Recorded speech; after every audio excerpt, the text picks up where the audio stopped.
अब देख लेते हैं हमारे चैप्टर का नेक्स्ट टॉपिक जो कि है बैटल ऑफ प्लासी, जो कि लड़ी गई थी 1757 में।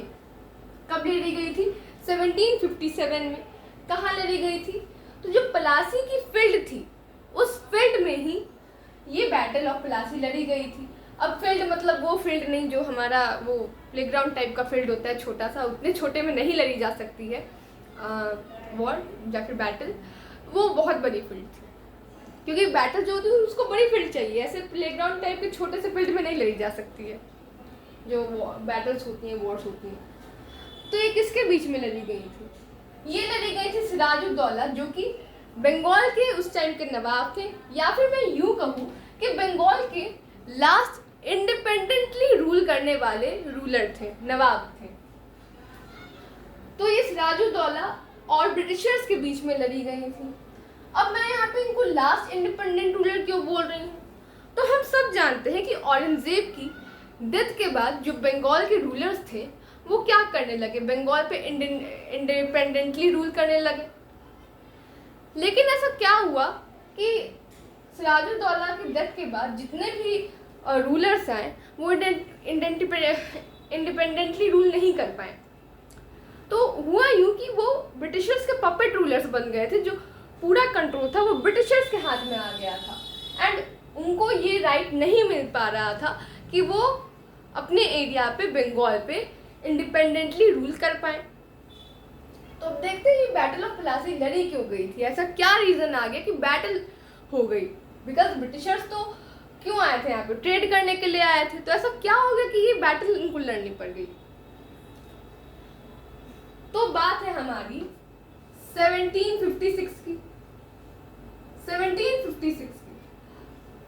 अब हम सब जानते हैं जो ब्रिटिशर्स थे उनको क्या हुआ था, औरंगजेब ने एक फरमान ग्रांट किया था, मैंने पिछली वीडियो में आपको बताया है। औरंगजेब ने उनको एक फरमान ग्रांट किया था जिसके अकॉर्डिंग वो ड्यूटी फ्री ट्रेड कर सकते थे। इट मीन्स वो जो भी ट्रेड करते थे उसमें इंपोर्ट एक्सपोर्ट पे उनको ना कोई टैक्स देना था, ना ही उस टैक्स के बदले में उनको रूलर्स के पास जाकर कोई ड्यूटी करनी थी, ऐसा कुछ नहीं था। तो जब औरंगजेब की डेथ हुई, बंगाल के जो रूलर्स थे वो अपना इंडिपेंडेंट रूल उन्होंने अपना चलाना शुरू किया। तो उन्होंने सोचा कि ये जो इतना सारा ट्रेमेंडस लॉस उनको झेलना पड़ रहा है, क्योंकि कंपनी के लिए सब बस हुआ था, फरमान बस कंपनी के लिए पास हुआ था, बस कंपनी को ग्रांट करता था कि वो ड्यूटी फ्री ट्रेड करे। बट जो कंपनी के ऑफिशियल्स थे वो इसका मिसयूज करते थे इस फरमान का, ये बोलकर कि हम तो जो भी कर रहे हैं कंपनी के लिए कर रहे हैं, एंड वो पर्सनली भी कुछ अपना जो सामान रहता था उसको इंपोर्ट एक्सपोर्ट कर देते थे। तो इस चीज़ से बंगाल की गवर्नमेंट को एक ट्रेमेंडस लॉस झेलना पड़ा रेवेन्यू के मामले में। और क्योंकि ये अब इंडिपेंडेंटली रूल करना इन्होंने चालू कर दिया था, शुरू कर दिया था, तो इन्होंने सोचा क्यों ना हम अब अपना रूल चलाएं और रेवेन्यू हम कलेक्ट करें। तो सिराजुद्दौला ने क्या किया कि इनको बोला कि तुम ड्यूटी फ्री ट्रेड नहीं कर सकते। अगर तुमको अपने ट्रेड का राइट चाहिए तो तुम्हें इसके लिए एक ह्यूज अमाउंट ऑफ रेवेन्यू तुमको पे करना पड़ेगा, अच्छा खासा तुम्हें टैक्स देना पड़ेगा, रेवेन्यू देना पड़ेगा इस चीज़ के लिए, इस राइट के लिए। दूसरी चीज़ हमने क्या पढ़ा था, ये जितने भी यूरोपियन ट्रेडर्स थे वो यहाँ पर अपनी फैक्ट्रीज बना रहे थे एंड फिर क्या कर रहे थे, उन फैक्ट्रीज का वो फोर्टिफिकेशन करना शुरू कर दे रहे थे। उनको डिफेंस वॉल, एक तरह से आप बोलो तो डिफेंस, उनको डिफेंड करने के लिए उनका फोर्टिफिकेशन कर दे रहे थे। तो दूसरी चीज़, एक तो इन्होंने ड्यूटी फ्री ट्रेड इनका बंद करवा दिया, इनसे रेवेन्यू लेने लगे। दूसरी चीज़ फोर्टिफिकेशन बंद करवा दिया। अब इस चीज़ से ब्रिटिशर्स को आया गुस्सा, बोला कि नहीं, हाँ हम इतने दिन से ड्यूटी फ्री ट्रेड कर रहे हैं, हम ऐसे ही करेंगे, एंड फोर्टिफिकेशन हम क्यों अपना बंद करें, फोर्टिफिकेशन हम करेंगे। अब इस चीज़ पर जब सिराजुद्दौला ने देखा कि वो इनके बातों को नहीं मान रहे हैं, ब्रिटिशर्स इनकी बातों को नहीं मान रहे थे, तो जब उन्होंने देखा कि ब्रिटिशर्स इनकी बातों को मानने से मना कर रहे हैं, नहीं मान रहे हैं, तो 1756 में ब्रिटिशर्स की ही एक फैक्ट्री जो कि कासिम बाजार नाम की एक जगह में थी। किस जगह पे थी? कासिम बाजार। कासिम बाजार बाजार। अब ये कासिम बाजार कहाँ है? तो ये कलकत्ता में ही है। तो कासिम बाजार नाम की एक जगह पे इनकी एक फैक्ट्री थी जो कि और कासिम बाजार मैं फिर से बता रही हूँ कलकत्ता में है। 1756 में सिराजुद्दौला ने उस फैक्ट्री पे क्या किया? अटैक कर दिया। एंड अटैक करने के साथ साथ कलकत्ता को भी अपने कैप्चर में कर लिया, उसको कैप्चर कर लिया।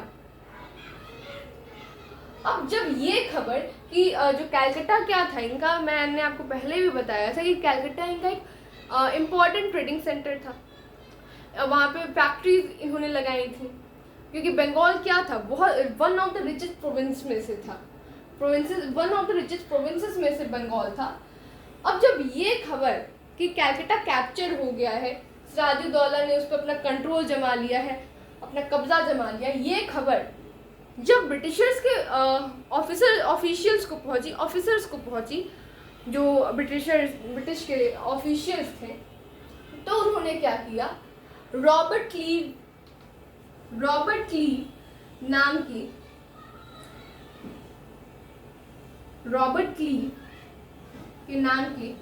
एक ब्रिटिशर को क्या किया? उन्होंने एक आर्मी भेजी एंड रॉबर्ट क्लीव को उसका कमांडर बना दिया। रॉबर्ट क्लीव को उसका कमांड दे दिया उस आर्मी का। अब क्या हुआ? ब्रिटिशर्स और सिराजुद्दौला के बीच में जंग हुई, बैटल हुई एंड इस बैटल में सिराजुद्दौला अनफॉर्चुनेटली हार गए। अब इसके पीछे भी एक रीजन था। हुआ क्या था?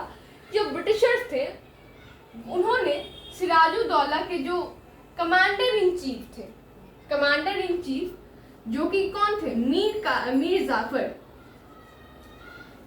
जाफर जो कि सिराजुद्दौला के कमांडर इन चीफ थे, उनसे जाके हाथ मिला लिया एंड कहा कि क्योंकि बैटल में अगर सिराजुद्दौला की जो आर्मी है वो नहीं लड़ेगी, सिराजुद्दौला की तरफ से लोग नहीं लड़ेंगे, बस ब्रिटिशर्स की तरफ से लोग लड़ेंगे, तो इस तरह तो सिराजुद्दौला हार जाएंगे।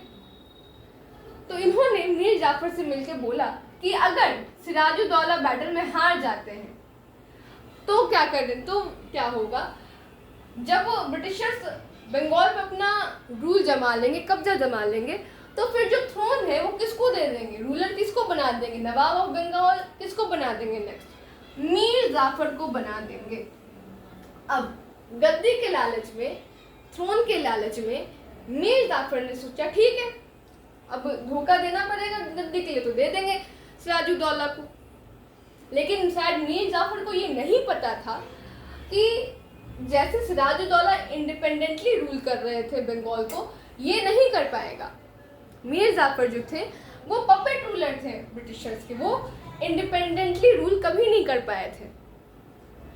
तो जैसा ब्रिटिशर्स ने चाहा वैसा ही हुआ। जब बैटल हुई, बैटल ऑफ प्लासी 1757 में, तो ब्रिटिशर्स की जो आर्म फोर्स थी वो तो लड़ रही थी, लेकिन यहाँ से सिराजुद्दौला की जो आर्म फोर्स थी, ये तो कमांडर इन चीफ थे उस आर्म फोर्स के। इन्होंने क्या किया? इन्होंने एंड इनके जो कंटिंजेंट थे, इनकी जो कंटिंजेंट हमारे सिंगुलर ही यूज करते हैं, इनकी जो कंटिंजेंट थी, कंटिंजेंट मतलब हो गया जैसे कि एक मान लो एक आर्मी, एक आर्म्ड फोर्स है, तो उसमें का एक ग्रुप, और वो ग्रुप छोटा मोटा ग्रुप नहीं, वो उस फोर्स का लार्ज नंबर ऑफ पीपल लिए हुए है, उसी को हम बोलते हैं कंटिंजेंट। तो कंटिंजेंट जो था, इनके साथ साथ एक कंटिंजेंट इनका नहीं लड़ा। अब जब लोग इनकी तरफ से लड़ ही नहीं रहे हैं, बस इधर से लोग आके लड़ रहे हैं, तो अकेला आदमी क्या क्या कर सकता है? तो इसीलिए सिराजुद्दौला हार गए। अब जब इन्होंने देखा कि ये हार रहे हैं, तो इन्होंने सोचा कि किसी तरह जान तो बचानी पड़ेगी, तो इन्होंने भागने की कोशिश की, बट लास्ट में ये पकड़े गए एंड इनका असैसिनेशन हो गया, इन्हें मार दिया गया। अब इसके बाद जैसा कि तय हुआ था, मीर जाफर को नवाब ऑफ बंगाल बना दिया गया, थ्रोन दे दिया गया बंगाल का। बट वो इंडिपेंडेंटली जैसे सिराजुद्दौला रूल करते थे वो नहीं कर पाए। वो एक पपेट रूलर थे बंगाल के। पपेट रूलर क्यों? क्योंकि जो सारा पावर था वो तो ब्रिटिशर्स के हाथ में आ गया। अब ब्रिटिशर्स जैसा बोलते थे इनको वैसा ही करना पड़ता था। और इसके साथ साथ क्या हुआ कि मीर जाफर ने इनको बहुत सारे राइट्स दे दिए।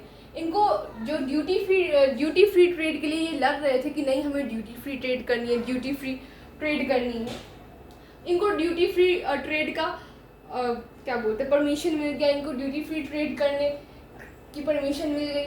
अब इनको जैसे पहले ये करते थे कि ना टैक्स देना था, ना कुछ करना था, ना जाके ड्यूटी करनी थी रूलर के पास, वैसा ही फिर से इनकी स्थिति हो गई।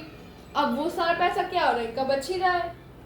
ड्यूटी फ्री ट्रेड इनको हो गया, इनको परमिशन मिल गई।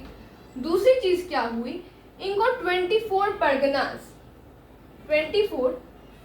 परगनास का रेवेन्यू कलेक्शन का राइट मिल गया। परगनास और कुछ नहीं, एडमिनिस्ट्रेटिव डिवीजन है। पर 24 परगनास का इनको रेवेन्यू कलेक्ट करने का राइट मिल गया। लेकिन क्योंकि मीर जाफर क्या था, पपेट रूलर ही था, तो इन्होंने क्या किया, बोला कि इन्होंने मीर जाफर पर को फोर्स किया, इन पे दबाव डाला मीर जाफर पे कि तुम हमें और हैवी रेवेन्यू दो, हमें और हैवी रेवेन्यू हमें चाहिए। हैवी रेवेन्यू की इन्होंने मीर जाफर से डिमांड की।